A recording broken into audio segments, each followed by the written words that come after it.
My sister turned 31 last spring, and my parents threw her a surprise party that took 3 months to plan. Venue rental, catered appetizers, a photo booth with custom props, the whole thing. I know, because my mom called me 4 times during the planning process not to ask if I wanted to help, but to ask if I could Venmo her $60 for the balloon arch. I sent the $60. I always did. 2 weeks later, my birthday passed on a Wednesday. My mom texted me at 9:47 that night. Happy birthday, honey. Crazy day here. That was it. No call, no visit. We live 40 minutes apart. My name is Claire Novak. I'm 32 years old.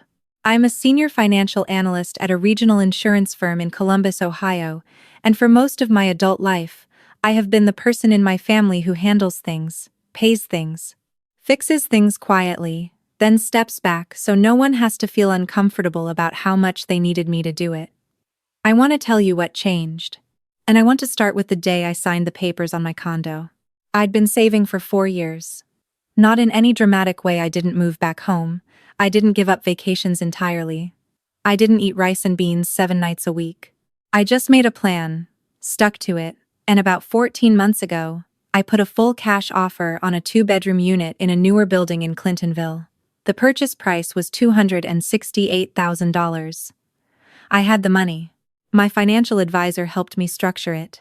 I closed on a Thursday afternoon and cried in my car afterward, not from sadness, just from the weight of something finally being real. I told my parents that evening. My mom said, "Oh, that's nice. Did you check the inspection report thoroughly?" My dad said, "What's the HOA fee?" My sister didn't respond to my text until the following afternoon, and when she did, it was a thumbs up emoji. I wasn't devastated. I was used to it. I posted a photo of my keys on Instagram with the caption "First home, all mine," and left it alone. Except I didn't think about the fact that my dad was still following that account. He called me 3 days later. Not a text, a call, which was already unusual enough to make my stomach drop before I even answered. "Claire." His voice had that specific flatness it gets when he's trying to sound calm and failing. "Your mother showed me your Instagram post. About the condo." "Yeah," I said. "I closed last Thursday. $268,000. He said the number like he was reading a criminal charge. "Cash." "Correct. Where did that money come from?" I want to pause here for a second. Have you ever had someone ask you a question that they already believe they know the answer to, and the answer they believe says something terrible about you? That's what that question felt like. Not curiosity. Suspicion. I told him the truth. I'd been saving since I was 26. My salary had increased significantly over the last few years. I hadn't bought a new car. I hadn't taken any expensive trips. I'd made smart investments and kept my expenses low. It was not complicated. He didn't say congratulations. He didn't say, "I'm proud of you." He said, "We need to sit down and talk about this as a family. This weekend. Your mother's already expecting you." I almost laughed. Almost. "Okay," I said. "I'll be there." After I hung up, I sat on my new couch in my new living room and felt something clarify in my chest, the way a snow globe settles after someone shakes it. They thought something was wrong. They thought the only way I could have that kind of money was if I'd done something I shouldn't have. Because in the story my family told about me, I was competent but never wealthy. Responsible but never rewarded. Steady enough to borrow from, but never impressive enough to be proud of. And that particular story, I was starting to realize, had been very useful to certain people. Have you ever felt like you've been living inside someone else's version of you? Like the character they wrote in their heads is so convincing that even you started believing it? Tell me where you're watching from and what time it is. I want to know how far this one travels. And stay with me, because what I found before that family meeting changed everything I thought I knew about my own history. I couldn't sleep that night. My brain kept circling the same question. Why did it feel like I was being summoned to explain myself? I hadn't done anything wrong. I'd saved my own money and spent it on something legal. But the call left me feeling like a teenager who'd come home past curfew, and I hated that I still felt that way at 32. I made tea, opened my laptop, and started doing what I always do when something doesn't add up. I started looking at numbers. Here's some context that matters. When I was 19, my great-aunt Ruth passed away. She never had children. She was the kind of woman who wore linen pants to family barbecues and had opinions about wine, and she absolutely adored me in that specific way. Older women sometimes adore a girl who reminds them of their younger selves. When she died, my parents told me she'd left a small amount to each grandchild and great-niece in the family. They said mine had been put into a savings account to grow for when I needed it for graduate school, since I'd mentioned wanting to get my MBA someday. I never ended up pursuing the MBA, mostly because by the time I was financially stable enough to consider it, I'd been promoted twice, and the degree felt less necessary. My parents mentioned the account occasionally when I was in my mid-20s, usually in the context of it's there if you need it, but don't touch it, let it keep growing. I stopped thinking about it. Life moved on. That night, unable to sleep, I started wondering. I still had access to the joint email account my parents and I had used when I was in college to coordinate financial documents, tuition confirmations, insurance paperwork, that kind of thing. I hadn't logged in years, but when I typed in the address and my old password, the account opened. There were 7 years of emails sitting there. Most of it was junk. Some of it was insurance renewal notices and old utility bills. And then, buried in a thread from about 6 years back, I found a subject line that made my hands go cold. Ruth Nowak Estate Secondary Account Transfer Request. I opened it. The email was from a bank I didn't recognize, addressed to my father, confirming the closure of a savings account. The account holder's name listed as a secondary beneficiary was mine. The funds, the email stated, had been transferred at the account primary holder's request to a separate personal account. I stared at the screen for a long time. Then I started searching more specifically. I found 3 more emails, spread across 2 years, all from the same bank, all confirming fund movements from that account. The last one, dated about 4 years back, confirmed a final disbursement that brought the balance to 0. The total across all 4 transfers, $71,000. I sat back and tried to process that. $71,000 that my great-aunt had specifically set aside for my future. Gone, moved. Without my knowledge, without my consent, without so much as a phone call to ask if I minded, I thought about every time I'd mentioned being stretched thin. Every time I'd told my parents I was going to skip the graduate program for another year because I couldn't swing the tuition. Every time my mom had nodded sympathetically and said things like, "That's just how your 20s are, sweetheart. Everyone struggles." And then I thought about my sister. Her name is Jess. She's 28. For the last 5 years, she has been building what my parents describe as her dream business, a wedding photography company. She has genuine talent. I want to be clear about that. She does beautiful work. But the road to getting there had been, from the outside, remarkably smooth. Equipment, early on, a website, a course she took in Austin on portrait lighting, a shared studio space she rented for 2 years in a nice part of the city. I had always assumed my parents were helping her the way parents with some disposable income sometimes help a kid with a creative business.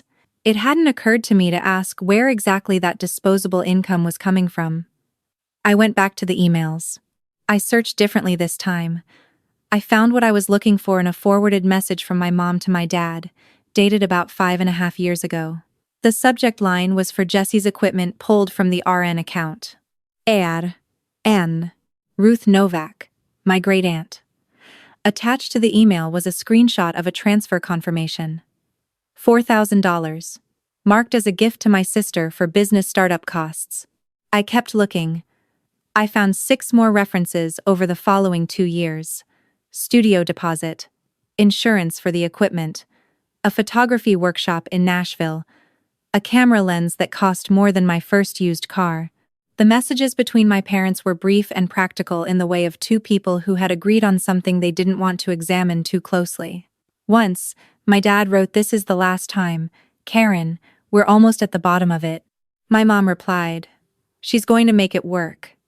This is an investment." An investment. In my sister's photography business. using money that my great-aunt Ruth had left specifically for my graduate education. I closed the laptop. I walked to the window. Outside, Columbus was dark and quiet, the kind of late-night hush that makes everything feel slightly unreal. My whole adult life, I had told myself I didn't need them, that I was self-sufficient by choice, not by neglect, that the gap between how they treated my sister and how they treated me was just personality. She was the creative one. I was the practical one. Families have dynamics. I had genuinely believed that. But the practical one hadn't been left alone because she didn't need anything. She'd been left alone because they'd already decided she was a resource, not a recipient. They took what was mine and gave it to my sister because they assumed I would be fine. Because I'd always been fine. Because I'd made it easy for them to treat my stability as a surplus they were entitled to spend. What would you do if you found out the money meant to help you grow had been quietly redirected to someone else's dreams, while your family watched you struggle and called it character building? I didn't sleep. I made a list instead. I wrote down every amount I'd found, every date, every transfer.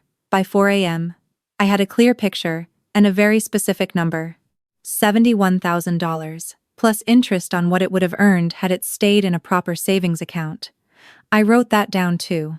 Then I opened a new email and sent a message to a friend from college named Marcus Webb, who was now an estate attorney in Cincinnati. "Hey," I wrote.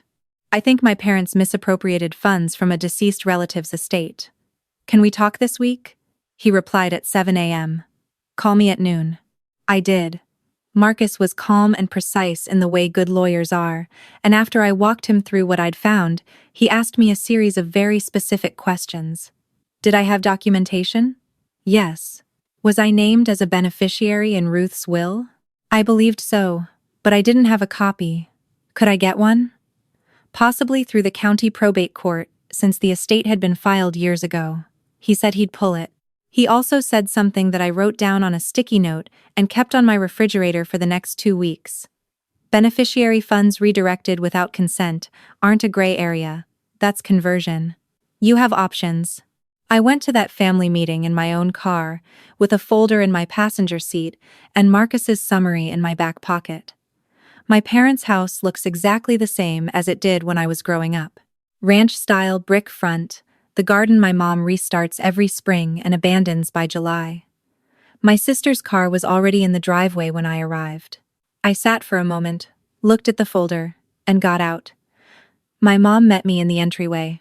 She hugged me, which felt strange given the context, and said I made coffee in the tone she uses when she wants everything to feel normal. My dad was in the living room. My sister was on the couch with her legs tucked under her, scrolling her phone, and she looked up when I came in and gave me a small smile. She didn't know yet. That much was obvious. I sat down and placed the folder on the coffee table, closed. My dad started. He was measured, which is his version of serious. He told me they were concerned. That a purchase that size, made quietly, without any conversation, was unexpected. That they didn't understand where the money had come from, and they wanted to make sure I was making sound decisions. I let him finish. "I saved it," I said. "I've been in my field for 8 years. My salary is good. I don't overspend. I made a plan, and I executed it." I paused. "But since we're talking about money and where it comes from, I actually wanted to discuss something too." I opened the folder. The first page was a printout of the email confirming the closure of the account under my name from Ruth's estate. I turned it so my dad could read it and slid it across. He went still. My mom leaned over to see. Her hand came up to her collarbone, that involuntary gesture people make when something hits them in the chest. "Where did you get this?" my dad said. His voice was very quiet.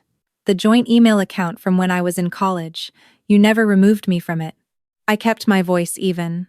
"I found 4 transfer confirmations and several emails between the two of you discussing moving funds from Ruth's account. The total was $71,000. I placed the second sheet down. "I've listed the amounts and dates here." My sister looked up from her phone. Her expression shifted from confused to something more guarded. "What is this about?" "Ruth Novak left money in an account with me, As a secondary beneficiary, I said, looking at her. Mom and Dad transferred it out over about 2 years, starting about 5.5 years ago. A significant portion of it went to your business. The silence in the room had a specific texture. The kind that happens when a version of reality people have been living in suddenly becomes negotiable. Jess. My mom's voice was careful. We always told you we were helping you from our savings. I know, my sister said slowly. That's what I thought. She turned to look at my parents, and I noticed she didn't look at me. Was it not your savings? My dad clasped his hands. It was in an account we managed. Claire was listed on paperwork, but we were the administrators. We made decisions about how to use those funds based on what we thought was best for the family.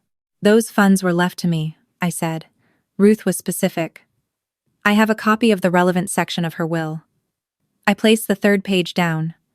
Marcus had pulled the probate record in 2 days. The language is clear. The account was to be used for my educational and professional development. It was not designated as a family account. My dad's jaw tightened. You weren't using it. You had stopped talking about graduate school. We didn't want money to sit untouched while your sister needed support. And there it was. The logic that had been running quietly underneath my entire adult life finally said out loud in a living room on a Sunday afternoon. So you decided, I said, without asking me, without telling me. You decided I wasn't using it correctly and redirected it. You were doing fine, my mom said. Her voice had gone small. You always landed on your feet. Jess was struggling. She had a real dream, and she needed a foundation. And I didn't have a real dream? That's not what I meant. Then what did you mean? I wasn't yelling. I want to be clear about that. I never raised my voice, not once, because I had made a decision before I walked in that door that I was not going to perform my pain for them. I was going to present facts, because the way I've always understood it, wanting financial stability and a career I'm good at, is also a real dream. I worked nights to pay off my student loans. I turned down job offers in other cities to stay close to the family. Every time I said I was stretched, you told me to be patient. Meanwhile, you were moving my inheritance to cover my sister's studio lease. My sister put her phone down completely. Claire, she said. I didn't know. I believe you, I said. And I did. That was the complicated part. My sister had not done anything wrong. She had accepted help that she believed was freely given. What she'd been raised to believe was that help flowing in her direction was normal and deserved. She had never been taught to question it. She's worked incredibly hard, my dad said, and his voice had shifted toward defensive. You of all people should understand what it means to build something. I do, I said. Which is why I'm sitting here. Because I built something without the foundation I was supposed to have, and you built her something using resources that were mine, and nobody told me until I looked for it myself. My mom was crying by then. Not loudly, just the kind of quiet leaking that happens when someone is trying very hard not to cry and losing. We never wanted to hurt you, she said. You were always so self-sufficient. We never worried about you the way we worried about Jessie. I had been ready for many things. I had not been entirely ready for how much that sentence would sting. Not because it was cruel, but because it was honest, and because I had spent years being proud of exactly the quality that had made them comfortable leaving me behind. I know, I said, and I want to say something about that, because I think it matters. You raised me to be self-sufficient.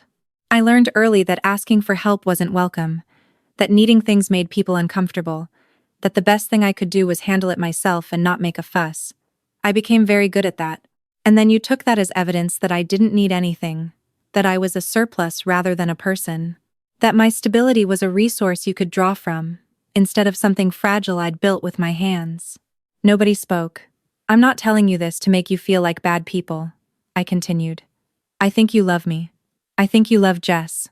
But love that shows up selectively, based on who seems to be struggling in the most visible way, isn't actually fair. It just feels fair to the person distributing it. My dad rubbed the back of his neck. What do you want from us, Claire? Do you want an apology? Money? What does this become now? I want acknowledgement, I said. Real acknowledgement. Not the kind where you tell me you're sorry I feel hurt. I want you to say, We took money that was designated for you and used it without your consent, and that was wrong. Another silence. I have a lawyer, I said quietly. Marcus Webb. He practices estate law in Cincinnati. I sent him everything I found, and he has told me what my legal options are if I want to pursue them. I placed the last page down the one-paragraph summary Marcus had written. I'm not here to threaten you. I'm here to show you that this is documented and serious, and that I expect it to be treated that way. My dad picked up the page. He read it carefully, the way he reads everything carefully, and when he put it down, something in his posture had changed. Not broken, exactly. More like he'd been carrying something at a certain angle for so long that he'd forgotten he was holding it at all, and now suddenly he knew. Jess. He turned to my sister. We owe you an honest conversation too. About where the money for your business actually came from. My sister was quiet for a moment. Then she said, very carefully, how much of it was hers. And my dad, to his credit, told her. I watched my sister absorb that information. I watched the thing that passed across her face. Not guilt exactly, but a kind of reorganization, the way you look when you realize a story you've been living in had a different character than you thought. She turned to me. I'm sorry, she said. I know that doesn't fix anything. I know you didn't ask for it the way it was given, I said. This isn't about you and me. It's about what they decided without us. The conversation went on for 2 more hours.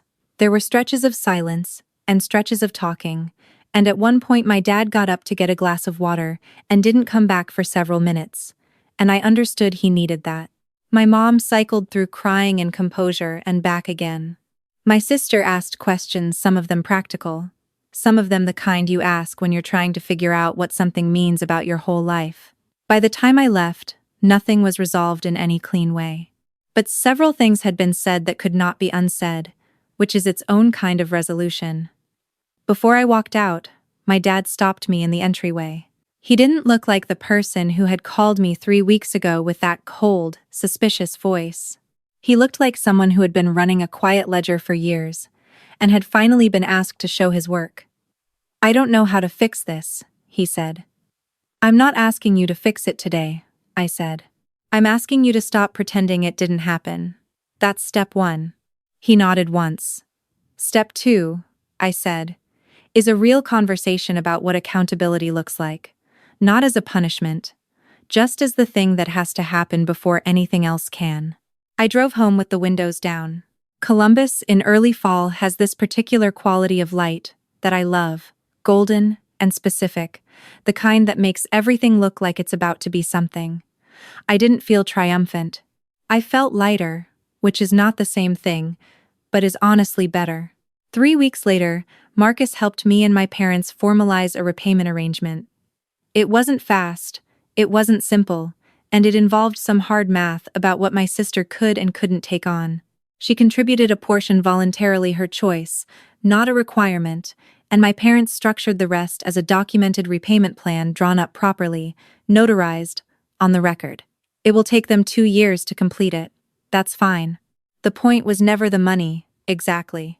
The point was the acknowledgement that the money meant something, that I meant something, that fine is not the same as helped. My sister called me about a month after the meeting. We talked for almost an hour, which is longer than we've talked in years. She told me something that I keep thinking about. She said she had always assumed the gap between how our parents treated us was because she needed more.